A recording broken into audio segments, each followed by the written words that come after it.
Hi friends, 1 2 3 1 2 3 ഒന്നും ഒന്നും രണ്ട് രണ്ടും ഒന്നും മൂന്ന്.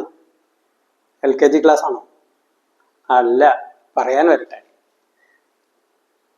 1 മുതൽ 10 വരെയുള്ള സംഖ്യകളുടെ തുക കാണാൻ പറഞ്ഞാൽ എങ്ങനെയാണ് കണ്ടുപിടിക്കുക?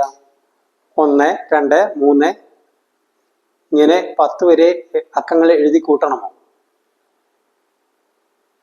വേണ്ട.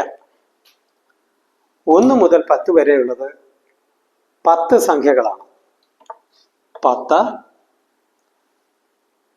ഗുണം എണ്ണി തുടങ്ങുന്നത് 1-ലാണ്. 1 അധികം 10 ഭാഗം 2. അപ്പോൾ 11 ഗുണം 10 110 ഭാഗം 2 55. ഉത്തരം കിട്ടി. ഇങ്ങനെ 1 മുതൽ 100 വരെയുള്ള അക്കങ്ങൾ എഴുതണമെങ്കിലോ എഴുതിക്കൂട്ടാൻ എന്ത് ചെയ്യും?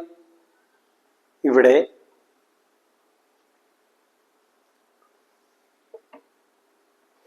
നൂറ് ഗുണം 100 അധികം 1 ഭാഗം 2. അപ്പോൾ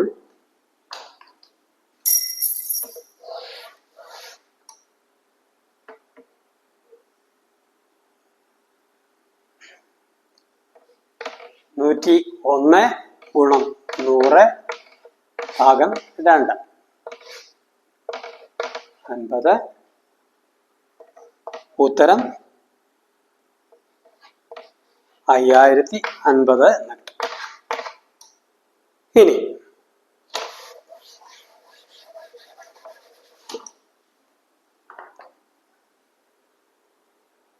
ഇനി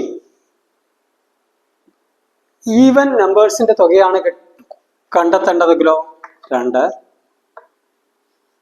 4 6 8 10 ഇങ്ങനെ 100 വരെയുള്ള സംഖ്യകളുടെ 100-അകത്തുള്ള സംഖ്യകൾ, അതായത് 100 വരെയുള്ള സംഖ്യകളുടെ തുകയാണ് കാണേണ്ടതെങ്കിലോ അതിനുള്ള സമവാക്യമാണ് n ഇൻറ്റു n+1. അപ്പോൾ 1 മുതൽ 100 വരെയുള്ള ഇരട്ട സംഖ്യകൾ എന്ന് പറയുന്നത് 50. ഇനി 50-നോട് 1 കൂട്ടുക.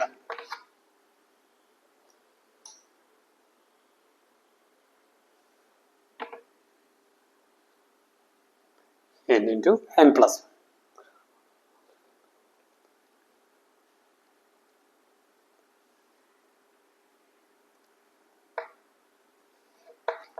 അൻപത് ഗുണം 51.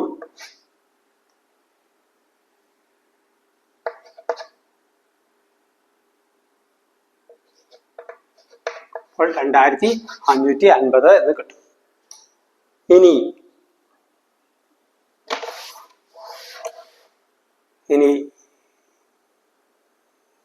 ഓഡ് നമ്പേഴ്സ് ആണ് കണ്ടെത്തേണ്ടതെങ്കിലോ 1 3 5 7 9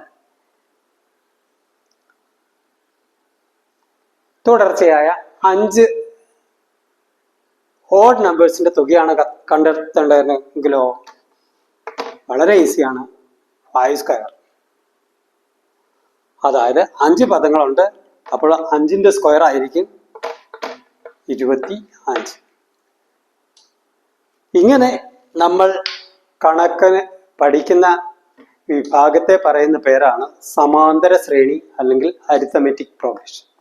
ഇതുപോലെ വേറെ പല കാര്യങ്ങളും അരിത്തമെറ്റിക് പ്രോഗ്രഷനിൽ അല്ലെങ്കിൽ സമാന്തര ശ്രേണിയിൽ നമുക്ക് പഠിക്കാനുണ്ട്.